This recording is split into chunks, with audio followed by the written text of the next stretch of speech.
होती है, वह हर नए शरीर में जाकर के भोग आत्मा करती है और परमात्मा उसका कर्म बल।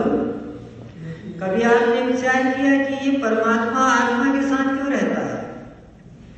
इसीलिए रहता है कि आत्मा के कर्मों का फल दे सके।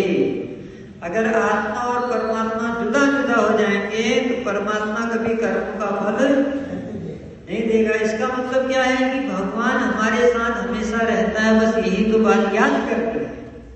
अगर ये बात याद हो जाए तो सारी समस्या।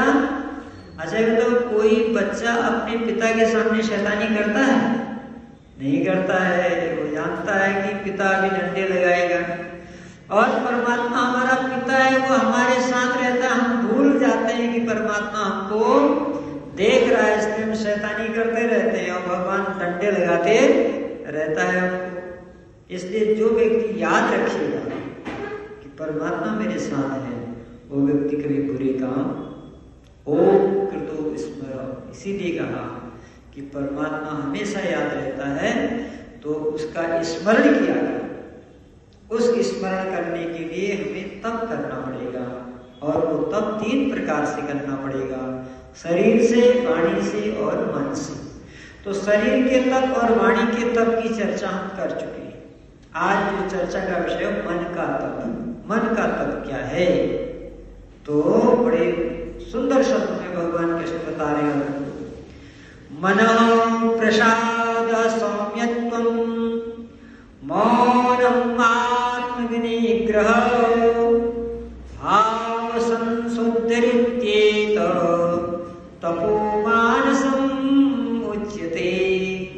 हे अर्जुन, मनः प्रसादः, प्रसन्न मन, सौम्यत्वं, शांत मन, मौनम, हमेशा गंभीर रहना, आत्मविनिग्रह, इंद्रियों को अपने बस में रखना, भाव संशुद्धि, भावों की पवित्रता।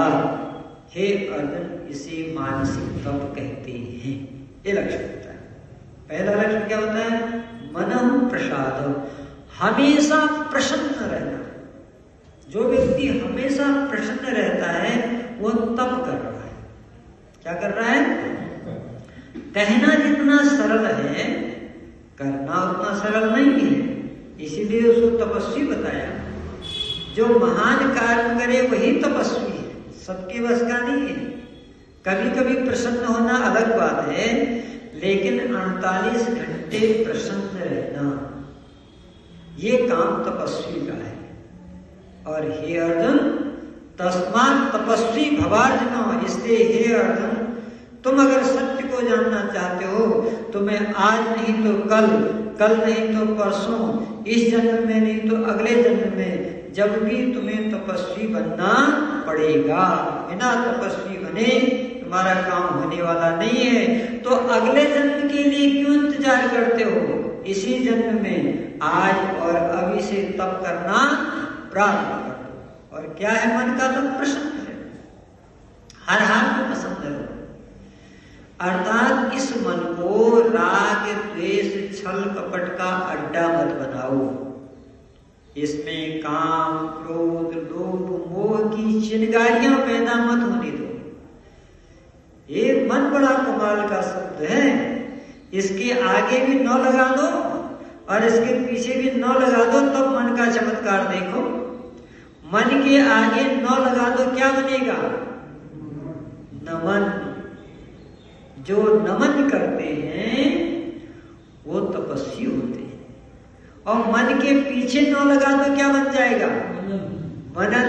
जो मनन करते हैं वो तपस्वी होते हैं। आगे भी 9 लगाओ और पीछे भी 9 लगाओ, देखो मन कितना आनंदित कर देगा आपको। किसी भी परिस्थिति में मन को असंतुष्ट नहीं करना है। अर्थात ये संसार द्वंद्वात्मक है, कभी सुख आएगा, कभी दुख आएगा, कभी मान होगा, कभी अपमान होगा, कभी अमीरी होगी और कभी गरीबी होगी, कभी स्वस्थ होंगे और कभी बीमार होंगे। तो हर परिस्थिति में खुश रहना है, ठीक है नहीं? हर परिस्थिति में खुश रहना है, तो वो मन का तप है। जो सुख आए तो हंस देना, जो दुख आए तो सह लेना, यह है तपस्वी मन का लक्षण।